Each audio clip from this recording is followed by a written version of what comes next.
উত্তরবঙ্গের 16 জেলা, উত্তরবঙ্গের 16 জেলা চলছে কেন অবহেলা? চলছে কেন অবহেলা? উত্তরবঙ্গের 16 জেলা, উত্তরবঙ্গের 16 জেলা চলছে কেন অবহেলা? Action action direct action, action to action, direct action. দালালিনা রাজপথ, রাজপথ রাজপথ, দালালিনা রাজপথ, রাজপথ রাজপথ, আপোষ না সংগ্রাম, সংগ্রাম সংগ্রাম, ক্ষমতা না জনতা, জনতা জনতা, ক্ষমতা না জনতা, জনতা জনতা।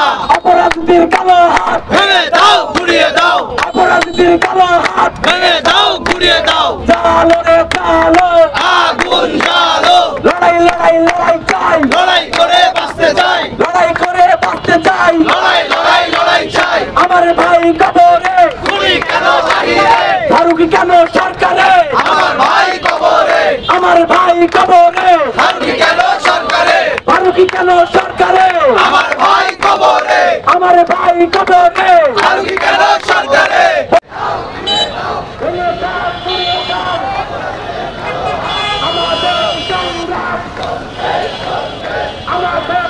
চলছে কেন অবহেলা? উত্তরবঙ্গের 16 জেলা, উত্তরবঙ্গের 16 জেলা চলছে কেন অবহেলা? চলছে কেন অবহেলা? উত্তরবঙ্গের 16 জেলা, উত্তরবঙ্গের 16 জেলা চলছে কেন অবহেলা? চলছে কেন অবহেলা? উত্তরবঙ্গের 16 জেলা, উপদেষ্টায়রা কারা? জবাব চাই বিপ্লবীরা, উপদেষ্টায়রা কারা? জবাব চাই বিপ্লবীরা, জবাব চাই বিপ্লবীরা, উপদেষ্টায়রা কারা? উপদেষ্টায়রা কারা? জবাব চাই বিপ্লবীরা। জবাব। রাষ্ট্র পুনর্গঠনে ঢাকার বাইরে কাউকে সুযোগ দেয়া হচ্ছে না।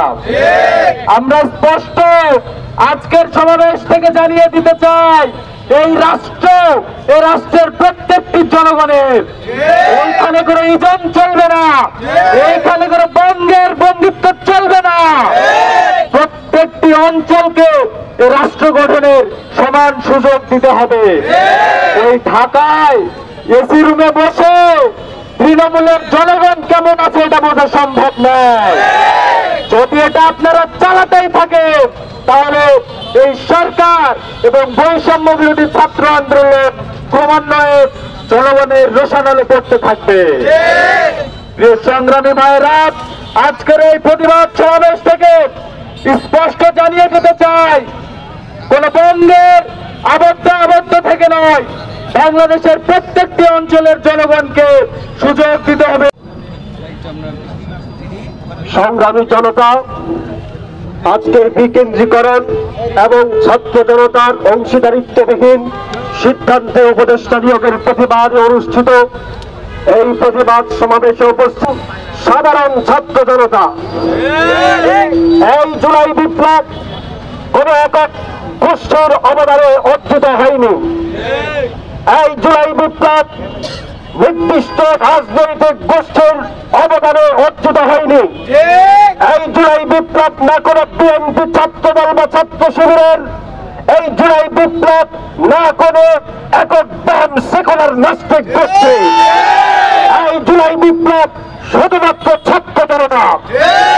অতএব ছাত্র জনতার রক্তে অর্জিত এই স্বাধীনতাই বিপ্লব চলবে ছাত্র জনতার চাওয়া এবং ইচ্ছায়। আগামীর বাংলাদেশের প্রতিটি সিদ্ধান্ত চলবে, প্রতিটি সিদ্ধান্ত সংগঠিত হবে ছাত্র জনতার চাওয়া এবং ইচ্ছায়। ছাত্র জনতার চাওয়াকে নেগলেক্ট করে, ছাত্র জনতার ইচ্ছাকে উপেক্ষা করে যদি কোন সিদ্ধান্ত সংগঠিত হতে চায় তাহলে সেটা সরাসরি বিপ্লবের বিরোধী। এবং আমরা ছাত্র জনতা সেটা অবশ্যই প্রতিরোধ করার জন্য প্রস্তুত আছি। বিপ্লবী জনতা, আজকের এই জুলাই বিপ্লবের যারা খুনি, জুলাই বিপ্লবের পিছন থেকে যাদের বিরুদ্ধে বিপ্লব অর্জিত হয়েছে, আমরা দেখতে পাচ্ছি তাদের এই দেশে গত 16 বছরে যারা ফ্যাসিবাদের সঙ্গে যাদের সম্পূর্ণ সহযোগী সম্পর্ক ছিল, ফ্যাসিবাদের জঙ্গে যাওয়ার খায়েশ ছিল, আমাদের ভুক্তি ছিল, আজকে এই চব্বিশের বাংলাদেশের তারাই আমাদের হত্যা হতে বসেছে। এই নতুন বাংলাদেশের ছাত্র জনতা কখনোই বরদাস্ত করবে না। এই 2 2,000 লাশের বিনিময়ে এই বাংলাদেশে কোনো ফ্যাসিবাদ বসতে পারবে না। আমরা আমাদের আবু সাঈদের রক্তের সাথে লাশের সাথে বেইমানি করতে পারি না। আমরা 30,000 প্লাস আহত ভাইদের রক্তের সাথে বেইমানি করতে পারি না। আমরা এখনো বেঁচে আছি, আমরা বেড়ে যাই নাই। যতদিন এই ছাত্র জনতার শেষ রক্তবিন্দুটুকু আমাদের বেঁচে থাকবে, শেষ রক্তবিন্দুটুকু অবশিষ্ট থাকবে, এই সোনার বাংলাদেশে কোনো ফ্যাসিবাদের জায়গা হবে না। এই সোনার বাংলাদেশে ফ্যাসিবাদের কোনো প্রসার ক্ষমতায় আসতে পারবে না। অতএব স্পষ্ট ঘোষণা দিতে চাচ্ছি, এই স্পষ্ট বার্তা দাঁড়িয়ে দিতে চাচ্ছি, আজকে ছাত্র জনতার সাথে তাদের অংশীদারিত্ববিহীন সিদ্ধান্ত যে উপদেষ্টা নিয়ে হয়েছে, অবিলম্বে সেটা অবসান করতে হবে। এছাড়াও আমরা দেখতে পাচ্ছি যে বৈষম্যের বিরুদ্ধে আমরা আন্দোলন করেছি, সংগ্রাম করেছি, সেই বৈষম্য 24-এর পরের বাংলাদেশে আবার শুরু হয়ে গেছে।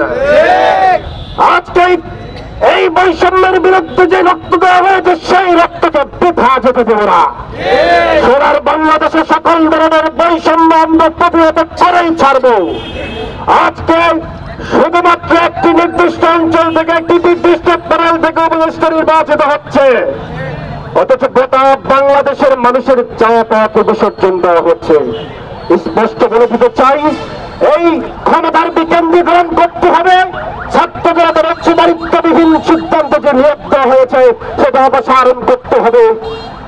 তবেই আমরা থামবো, তবেই আমাদের এই নতুন যে বিপ্লব শুরু হতে যাচ্ছে সেটা সমাপ্তি ঘটবে। এই বলে আমি আমার বক্তব্য শেষ করছি। ধন্যবাদ।